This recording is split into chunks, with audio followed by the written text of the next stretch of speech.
Now, one thing we're often asked to do with linear equations is to use them to represent some sort of application or model some sort of circumstances.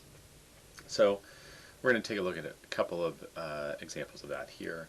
The first of which is just kind of an interesting question that pops up every now and then, where we have some collection of numbers that add to some total or have some sort of property together, and we want to find what those mystery numbers are.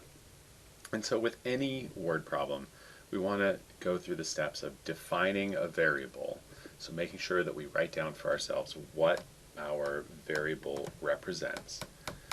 And then we want to go about writing an equation that involves that variable, and then that way when we go back after we finish solving the equation, we can kind of verify to check to see what did our variable represent for us. So defining a variable is not just writing down x or n or whatever it is, but it's to actually write down what it represents. So in this question here it says the sum of three consecutive even integers is 156. So we're going to find the integers. So I'm going to say that x is my first integer.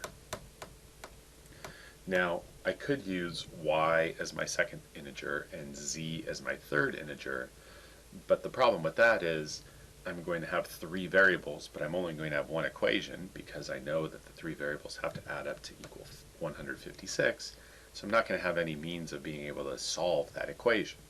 So I need to be able to write down the other two integers in terms of the first one. And so in this case, what we're going to do is we're going to say, all right, x is my first one. Now if I'm counting even integers, when I count even numbers, I go up by 2 every time. So 2, 4, 6, 8, 10, I'm going up by 2's. So if x is my first integer, my second integer of these consecutive integers is going to be x plus 2. So I've got x is my first one, so let's say it was 20. Then 20 plus 2, 22 would be my second one. And then my third integer would be 2 more than the one that came before it. So it's not going to be x plus 2 again, but it's going to be x plus 2 plus 2, or x plus 4. And so then together, the first, second, and third integers added together is going to equal 156. And so here I've set up an equation that I can now go about solving. So these parentheses in this case don't really mean much, so I can just ignore them. I'm going to gather my like terms. So I've got x, x, and x, so that together makes 3x, and then I've got 2 and 4 makes 6 equals 156, and then I'm going to subtract 6 from both sides, so that leaves me with 3x equals 150. I finish things off by dividing both sides by 3, and we get x equals 50. Now we have to be careful that we don't just write down the answer to the equation as the answer to the problem. We have to make sure in this circumstance that we go back and make sure that we answer the actual question that was posed to us, which was to find the integers. So it's not just the first integer that we want to find, we want to find all three integers, even integers that add up to make 56. So we have 50, 50 plus 2 is 52, and then 50 plus 4 is 54. And so here is our solution to this question, and we can very quickly verify that those indeed add up to 156.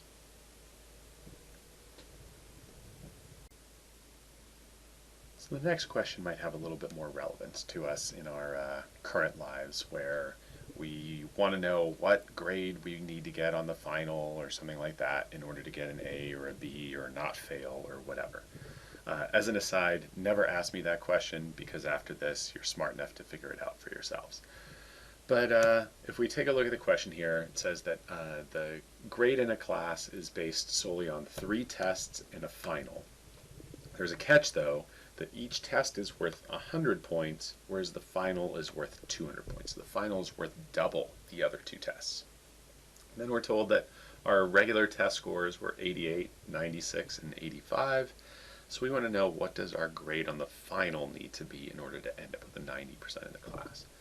So again, the first thing I'm going to do is I'm going to define a variable. And I do like to use a variable that is representative of what it is that I'm trying to solve for. So instead of just using x or y or n, I'm going to go f for final grade. So grade on the final. Okay. So now I have to start to build my equation. So what is that going to look like? Well, when you take an average, you add up the scores or whatever and then divide by the number of numbers. So in this case, I've got the tests 88 plus 96 plus 85, and then I have the final that I have to average in as well. But the catch here is, if you'll recall, the final is worth 200 points. It's worth double the value of these others. This is really a weighted average question. So all of these tests are 100-point values, so I can just add those in one time each. But for the final, I need to count it twice. So I can either add the score twice, or I can just make it a 2f in my equation. So I've got each of the tests carries its own weight, and then the final counts as double, so that's why I have a 2f in that place. Now, again, when we're calculating an average, we're going to add up the number, whatever the numbers are, and divide by the number of numbers. But in this case, I've got 1, 2, 3, and then this counts for double, so 4, 5. I'm not going to divide by 4, I'm going to divide by 5, because that final grade gets counted twice. And that's exactly how it works in this class when we get to the final, by the way. And so then we want that average to equal 90%. So this is what our equation is going to look like. So this is a weighted average question where we have to account for the fact that different elements of our average have different weights, different magnitudes compared to other elements. So we have to adjust accordingly.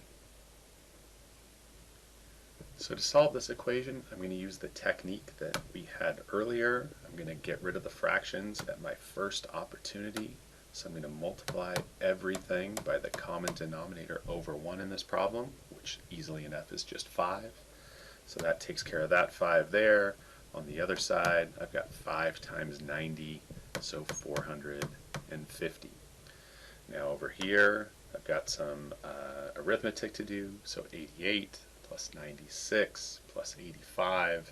If we push buttons on our calculator or do that in our heads, we end up with 269 plus 2f.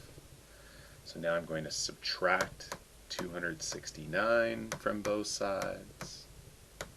So we get 2f equals, again, pushing buttons on our calculator, we end up with 181. That's a 9 there, by the way. So 181. So then finally, if we divide both sides by 2, we get f equals 90.5. And so in this case, our grade on the final needs to be 90.5. I want to make sure we label it appropriately, percent. And so just solving the equation in this case gives us the solution. So this isn't how we can approach solving a weighted average question.